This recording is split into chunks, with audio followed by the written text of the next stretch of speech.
Hello everyone, welcome back to another brand new blog. আজকের ব্লগটা different. কিছুক্ষণ আগে অফিস থেকে এসে গোসল করে নিছি। আমি এখন আমাদের রাতের খাবার তৈরি করব। এই ভিডিওটাকে আমি বলবো আমার dinner making blog, not a cooking recipe or cooking blog or cooking video. কারণ আমি রান্নাবান্নায় প্রো না, আমার এখানে কোনো পারফেক্ট রেসিপি দেখতে পারবা না, অনেক ভুলভাল থাকবে। আমার রান্নাগুলো আমি আমার মতো করি। আমি আজকে এই মাংসগুলো রান্না করবো। এটা গরুর মাংস। এর মধ্যে গরুর মাংসের ভেতর দিয়েছি কাটা পেঁয়াজ, হলুদ গুঁড়া, মরিচ গুঁড়া, ধনিয়া গুঁড়া, জিরা গুঁড়া, তেজপাতা, লবঙ্গ, দারুচিনি, গোলমরিচ, জয়ফল, জয়ত্রী, এই তো। আর কি দিয়েছি, এলাচ। এরপর দিয়েছি আদা রসুনের পেস্ট, আর দিয়েছি পরিমাণ মতো তেল। এবার এই সবগুলো জিনিসকে ভালো মতো মাখাবো।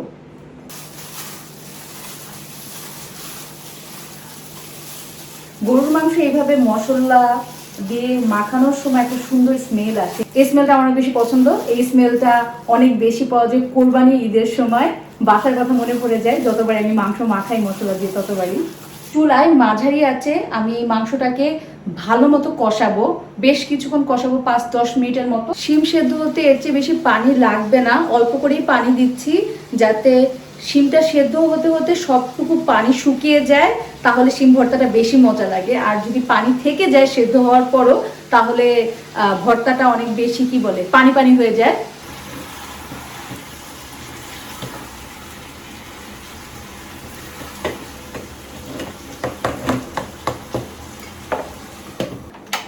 এই যে আমার শিম ভর্তার জন্য যে শিমটা, সেটা সেদ্ধ করা শেষ এবং এর মাঝে একটু পানি নেই। এটা এখন একটু ঠান্ডা হলে তারপর আমি ভর্তাটা বানাবো। এখানে যে গরু মাংসটা কষানোর জন্য দিয়েছিলাম, ওটা এখন মাঝামাঝি পথে আছে, এখনো ভালোভাবে কষানো হয়নি। এর মাঝখানে আমি দিয়ে দিব কেটে রাখা লাউ। লাউ দিয়ে গরুর মাংস খেতে অনেক মজা। লাউ দিয়ে দেশি মুরগির মাংস আরো অনেক মজা। একটু ঢেকে দেই, লাউটা আরেকটু চেপে এলে আবার নাড়া দেবো। এখানের মাংস আর লাউ মোটামুটি কষানো হয়ে গিয়েছে। এবার আমি এই তরকারিটাকে প্রেসার কুকারে শিফট করব। অনেক রাত হয়েছে আর আমার দ্রুত মাংসটা সিদ্ধ করতে হবে, তাই আমি প্রেসার কুকারে দিচ্ছি। বাট আপনাদের হাতে সময় থাকলে চুলার হিটে মাংস সিদ্ধ করার ট্রাই করবেন। তো আমি এখন প্রেসার কুকার নিয়ে আসতেছি, নিয়ে নিয়েছি। এবার এটাকে লক করে দেবো। মাংস প্রেসার কুকারে সিদ্ধ হতে 8টা সিটি দিলেই হয়।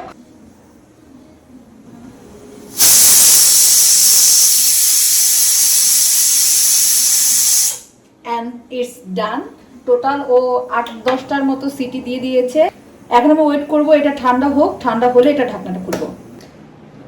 প্রেসার কুকারের ঢাকনা খুলে ফেলেছি, মাংসটা খুব সুন্দরভাবে সেদ্ধ হয়ে গিয়েছে। এবার এটাকে আবার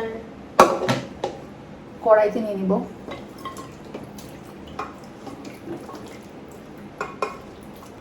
ঝোলের জন্য একটু পানি দিয়ে দিলাম। একটু দেখাই, মাংসটা খুব সুন্দর একটা কালার আসছে। দেখাতে গিয়ে না ফালাই দিয়ে মাংস, আল্লাহ জানে, খুব সুন্দর একটা কালার আসছে মাংসটার। আর এখন একটু জাল দেবো। এটা হচ্ছে মাংস রান্নার চোরাই শর্টকাট পদ্ধতি। আর ওইদিকে ওই চুলাতে আমি মিনহোয়াইল আমাদের ভাত রান্না করে ফেলছি, সাদা ভাত রান্না করা দেখানোর কিছু। এবার পাশের চুলাতে এই প্যানটা দিয়ে নিচ্ছি। পেঁয়াজটালো ভর্তার জন্য আমি এই যে খোসা সহই পেঁয়াজগুলোকে 4 ভাগ করে নিয়েছি। এখানে 3টা পেঁয়াজ আছে, এটাকে এই প্যানে দিয়ে নিলাম। এটাকে ভালো মতো টালবো। শিম ভর্তা আর পেঁয়াজ টালা ভর্তা দুইটার জন্য যতটুকু শুকনো মরিচ লাগবে সেটাও এখানে দিয়ে নিচ্ছি, একসাথে ভাজা হয়ে যাবে। মা পড়ে গেল কেন? হালকা একটু সরিষার তেল দিয়ে দিচ্ছি পেঁয়াজ টালার জন্য। আমার মনে হচ্ছিল যে একটু তেল দিলে ভালো লাগবে। আর এখানে গরুর মাংসটা ভালো মতো আরো জাল হচ্ছে। লবণ দিয়ে এই পেঁয়াজটাকে একটু মাখিয়ে নেব। এরপর এর মধ্যে দেব শুকনা মরিচ, যেটা এই হচ্ছে একটু আগে তেলে নেওয়া মরিচ।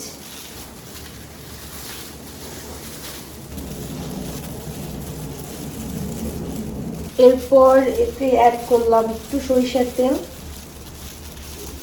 এই পেঁয়াজ ভর্তা দিয়ে গরম ভাত খেতেও কিন্তু অনেক মজা। এতে যোগ করব আগে থেকে সিদ্ধ করে রাখা শিমটা।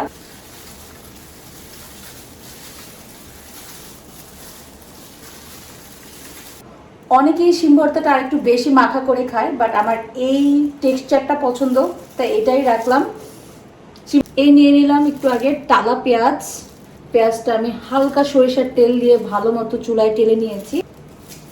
অল্প একটু সরিষার তেল দিয়ে নিচ্ছি, এতে একটু লবণও যোগ করেছি। ব্যাস হয়ে গেল আমার টালা পেঁয়াজ আর শুকনা মরিচের ভর্তা। ব্যাস হয়ে গেল আমার রাতের খাবার রান্না। রাতের আজকের মেনুতে আছে সাদা ভাত, শিম ভর্তা, টালা পেঁয়াজ মরিচ ভর্তা, সাথে এটা আমার গাছের লেবু, ছোট্ট লেবু বাট গাছের লেবু, অনেক আদর করে খাবো। আর সেই সাথে আছে লাউ দিয়ে গরুর মাংসের ঝোল।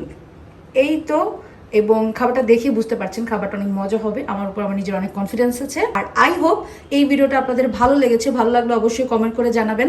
আমি ট্রাই করব আরও যেসব বাংলা খাবার রান্না করতে পারি, আমি যা যা খাই প্রতিদিন বাসায়, সেই রান্নাগুলোর ভিডিও করে আপলোড দেওয়ার। আর দেখা হবে নতুন কোনো ভিডিওতে, নতুন কোনো টপিকে। সেই পর্যন্ত বাই, সি ইউ সুন।